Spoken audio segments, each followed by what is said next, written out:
E começamos com informações da prisão de mais 3 suspeitos de participação naquele assalto, o maior assalto da história do Paraguai. E ainda tem muito mais gente para ser presa, viu? Um bando com mais de 40 criminosos ainda estaria à solta. A polícia do Paraná mandou reforços, faz buscas na região. A repórter Franciele Lopes tem as informações ao vivo para a gente lá de Foz do Iguaçu. Oi, Franciele, bom dia. Como é que estão as buscas da polícia por aí agora de manhã?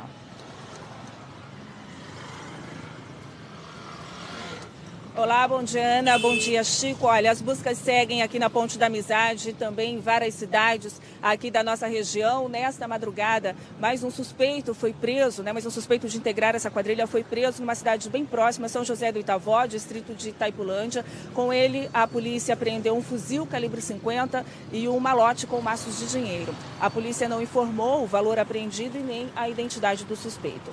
Mais tarde, outros 2 homens foram presos em Santa Helena, uma cidade bem próxima também aqui de Foz do Iguaçu. Eles estavam numa van e num carro roubados. Agora, são 5 presos após o assalto e 3 morreram durante a troca de tiros. E também a polícia apreendeu 7 quilos de explosivos que estavam dentro de um carro após uma perseguição policial. Veja agora como que foi todo esse cerco ontem aqui na região de fronteira na reportagem. Mais de 200 policiais de diversas cidades do Paraná foram deslocados para ajudar na perseguição aos bandidos na região de Foz do Iguaçu. O ponto que tem atraído mais atenção dos policiais é a Ponte da Amizade, que é a principal ligação entre o Brasil e o Paraguai. Quase todos os veículos que passam aqui pela aduana estão sendo vistoriados. A sede da transportadora de valores assaltada fica a apenas 4 quilômetros da Ponte da Amizade. A ação foi de madrugada em Cidade do Leste, no Paraguai. De lá, os bandidos atravessaram a fronteira. Por volta do meio-dia, em Itaipulândia, houve a primeira troca de tiros com agentes da Polícia Federal, mas a quadrilha fugiu. Pouco depois, um novo confronto em São Miguel do Iguaçu.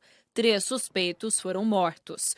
Outros 2 ficaram feridos e acabaram presos. Um deles, Tiago Olímpio da Silva, foi detido na rodoviária quando tentava embarcar para Curitiba. Foi feita a abordagem e na busca pessoal foi verificado que ele estaria com ferimento de arma de fogo.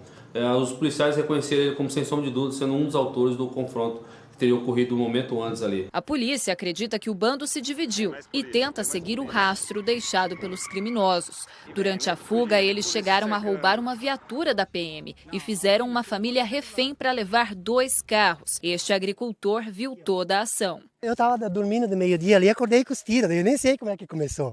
Aí foi bala para todo lado, cara.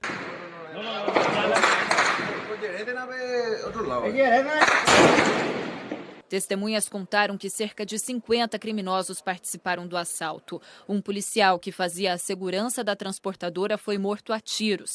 Essa imagem mostra os bandidos apontando a mira a laser para uma viatura. A polícia paraguaia informou a princípio que 40 milhões de dólares foram roubados, o equivalente a 120 milhões de reais. Depois, a polícia voltou atrás e disse que não era possível calcular o valor. E em São Paulo, a polícia está nas ruas para tentar prender o suspeito de planejar esse assalto milionário que a gente viu aí no Paraguai. Então vamos conversar com o Rodrigo Bocardi. Rodrigo, bom dia. É um foragido da justiça que faz parte de uma facção criminosa aí de São Paulo. Oi, Ana. Bom dia para o Chico, bom dia a todos. A maneira como a quadrilha agiu no Paraguai lembra muito as ações de bandidos aqui no Brasil. Criminosos fortemente armados explodem as fachadas das empresas e roubam todo o dinheiro que encontram. Quando os agentes partiram, ainda não tinham ideia do poder de fogo dos assaltantes em fuga. Esses tiros partiram de armas potentes. Nos carros usados pelos ladrões tinham um arsenal, fuzis, um deles com capacidade para 2 carregadores, coletes à prova de balas, um pote de munição de guerra e a arma mais temida em poder do crime, um fuzil calibre .50, que pode derrubar helicópteros e até aviões pequenos. A .50 já apareceu em outras ações. Março do ano passado, os ladrões chegaram atirando. O alvo foi uma base da Protege em Campinas, no interior paulista. Os tiros destruíram a fachada da empresa. Os ladrões levaram cerca de 50 milhões de reais. Todos os bandidos usavam fuzis. Um mês depois, em abril, a ação foi em Santos, no litoral paulista. O destino desse comboio era a empresa Prosegur, a mesma assaltada ontem no Paraguai. Um caminhão derrubou o portão principal. Os bandidos explodiram o cofre e levaram 10 milhões de reais. 2 policiais militares foram mortos. Em julho do ano passado, o ataque foi em Ribeirão Preto, também no interior paulista. Os explosivos destruíram toda a fachada da empresa. O último caso foi no Recife, um ataque com o mesmo tipo de violência que causou pânico na cidade. Em 2015, foram 2 roubos. Os ladrões levaram 27 milhões. No ano passado, aconteceram 5 assaltos, prejuízo de 133 milhões de reais. Este ano, além do assalto em Cidade do Leste, os ladrões já tinham roubado 11 milhões de reais em outro caso. Este homem é apontado como mentor desse tipo de crime. Luciano Castro de Oliveira, conhecido como Zequinha, está condenado a mais de 50 anos de prisão e está foragido. Policiais de 3 delegacias de São Paulo, especializadas em roubos, receberam a ordem para localizar e prender Luciano de Oliveira, o Zequinha. A identificação de outros suspeitos envolvidos nos confrontos reforçou a suspeita das autoridades. O maior assalto da história do Paraguai foi feito por brasileiros. Os envolvidos, segundo a polícia, são do Paraná, do Rio de Janeiro e de São Paulo. As placas de alguns dos carros usados na fuga são de São Paulo. Para a polícia, o comando do assalto foi da maior facção criminosa paulista. Muito provavelmente isso não foi um serviço de amadores, né? É um roubo que precisa de um planejamento grande. O modus operandi que aconteceu no Paraguai foi um pouco repetido, já aconteceu no Brasil.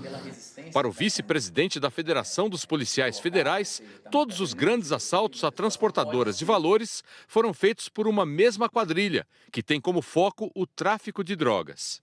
É uma organização criminosa que viu a possibilidade e viu a rentabilidade versus a falta de resposta do governo dentro desse tipo de crime.